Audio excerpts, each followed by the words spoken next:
Tu sais, cet accouchement, il le raconte à tout le monde comme un spectacle. Ne s'en lasse jamais. J'ai dû l'entendre des centaines de fois.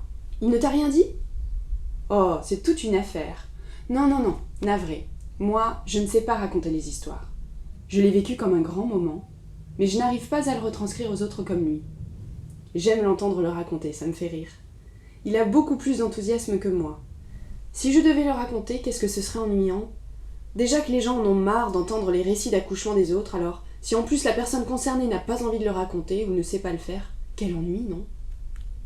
Je crois aussi que je le raconterai mal, parce que je ne m'en souviens pas ou trop peu. J'ai le souvenir de certaines douleurs, de sensations agréables, des moments, mais sans fil continu, c'est décousu. Dans ma tête, la fatigue, la douleur et les hormones ont tout mélangé. Alors que lui, finalement, il a tout vu, sans aucune douleur pouvant effacer ses souvenirs. Et puis, il faut le dire, il est très excité quand il raconte cette histoire. Pas seulement parce que c'était un grand moment, mais surtout parce qu'il aime ça, raconter des histoires. Il aurait tout autant de fougue à raconter le visage défiguré d'un chat, l'accouplement entre deux pigeons, le bourdonnement d'une mouche, c'est vrai ça ce que je te dis. Je crois qu'il a déjà dû le faire, quelque part. Ce dont je me souviens, en revanche, c'est la souffrance de l'attente avant l'accouchement. Ces 3 semaines interminables où chaque soir nous nous couchions en nous disant « Ce sera peut-être pour cette nuit, ce sera peut-être pour cette nuit », où je sentais quelque chose qui se faisait en moi, me remuant les entrailles, un travail étrange au fond de moi, là, dans mon gros ventre, qui semblait ne jamais s'arrêter de grossir. À ce travail, je ne pouvais pas résister, comme à la fatalité qui, sournoise, malicieuse, irrésistible, jouait dedans maintenant entre mes reins. Et lui, il ne pouvait plus travailler. Patient, à l'affût, prêt à m'aider, me masser, tourner en rond, trépigner, croyait garder son ennui pour lui. Pour le distraire un peu, nous nous sommes néanmoins tant amusés. Par exemple, notre enfant, nous l'avons imaginé si longtemps dans mon ventre. Tout ce qu'il pouvait bien sentir là-dedans, tout ce qu'il pouvait bien penser, tout ce dont il pouvait bien rêver, peut-être aussi ce qu'il pouvait dire.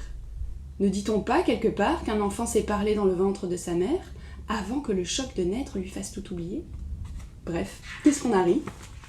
Mais rien n'y faisait, l'ennui ne le quittait pas. C'est ainsi, la création lui manquait. Jusqu'à ce jour où ma mère et moi, nous le jetions dehors avec sa caméra. Qu'il aille filmer des paysages, des insectes, des nuages, des arbres, les filmer loin d'ici. Il revenait plus tard, plus ennuyé qu'avant.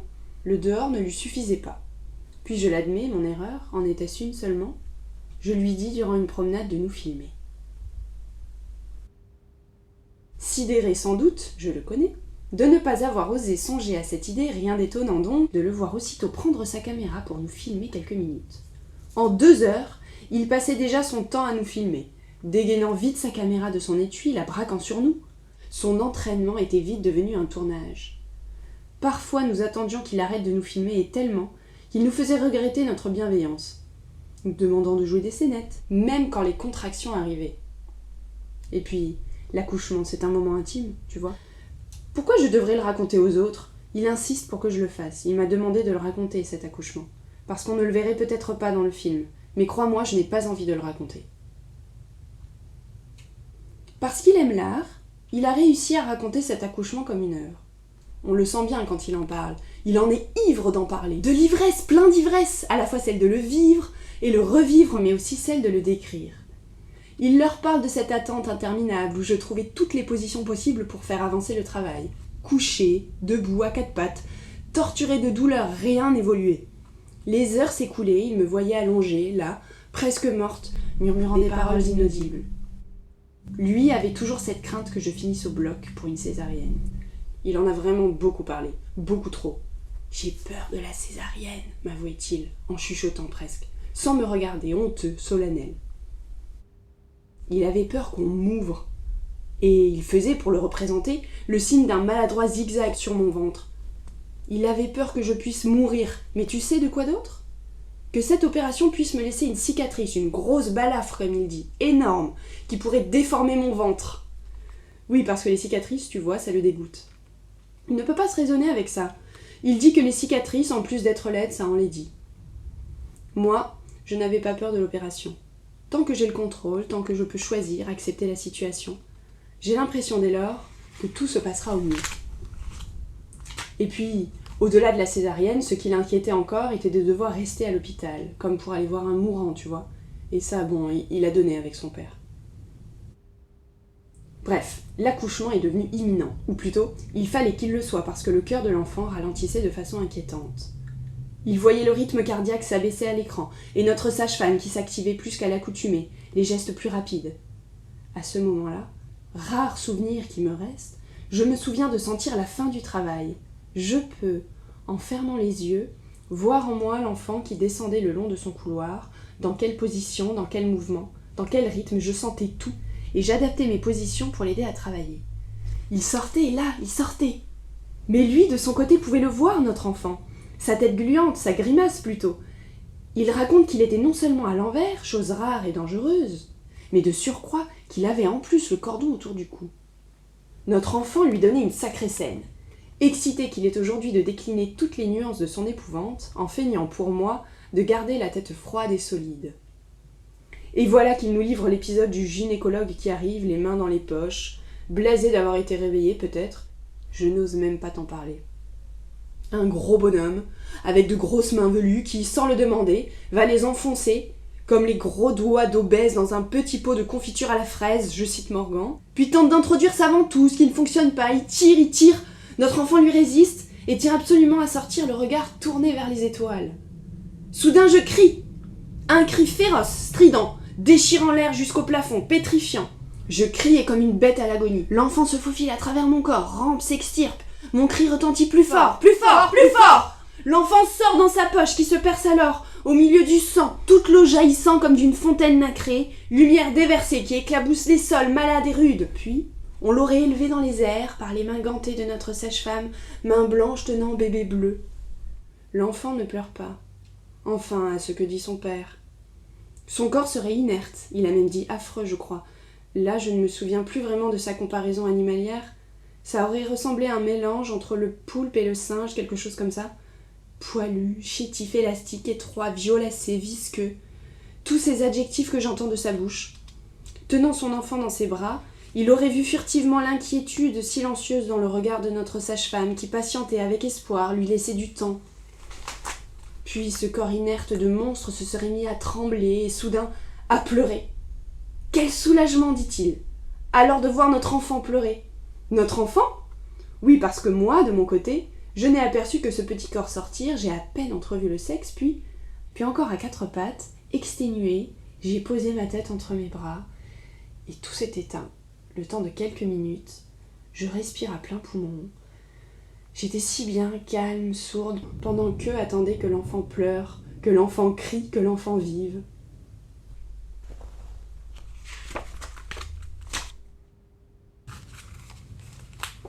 Non, attends, il continue de raconter car l'accouchement n'est pas terminé. Ce n'est pas fini, lançait-il emporté l'œil vif. D'arrache-pied, on attendait le placenta, qui finalement suivait de près l'enfant.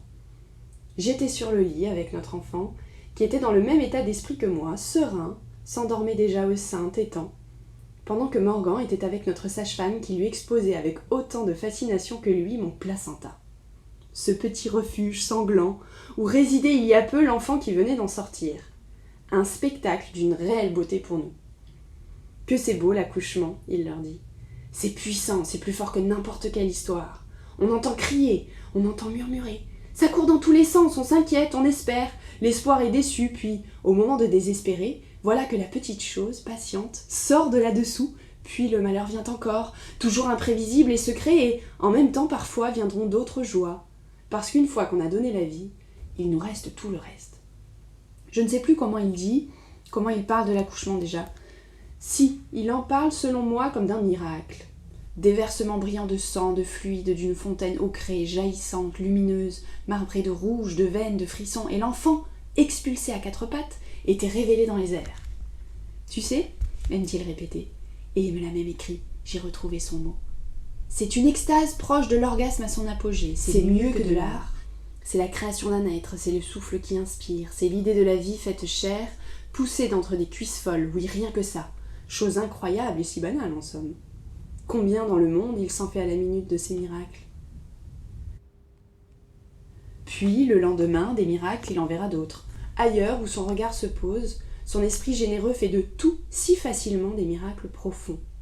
Son angoisse est créative et d'elle, ses créations le sauvent. Et oui, attends, ce n'est pas fini. L'enfant est sorti, mais il va raconter aussi ce qui suit, sans jamais manquer de fougue, toujours son éternelle fougue. Ça doit être épuisant à force, je le sens parfois chez lui. Tout ce qui suit donc, son imagination le réinventera par les mots. Que ce soit les douleurs et les saignements pendant plusieurs semaines. Qu'on appelle les tranchées d'ailleurs, tu te rends compte ? Oui, parce que nous sommes sortis très tôt, quelques heures à peine après l'accouchement, pour fuir l'hôpital et rejoindre au plus vite mon premier enfant et ma mère, ma Mamounette qui nous a tant aidés. Alors, nos merveilleuses sages-femmes venaient chaque jour à domicile pour vérifier l'état du périnée, la nécessité de faire des analyses, de lui prélever le sang dans le talon à cet enfant, etc. Et surtout vérifier la peau de l'enfant. Est-ce qu'il devient jaune ? Tu crois qu'il est jaune, me répétait-il. Une légère teinte, hein, je le vois. Ou c'est sa peau naturelle ? Il a peut-être la peau ambrée. Il ressentait un certain vertige face à cette nouvelle existence, source d'inquiétude et d'émerveillement. Toujours un prétexte pour explorer une nouvelle facette de la vie humaine. Enfin, voilà. Tu me comprends ? J'ai répondu à ta question ? Tu me comprends ? J'ai répondu à ta question ?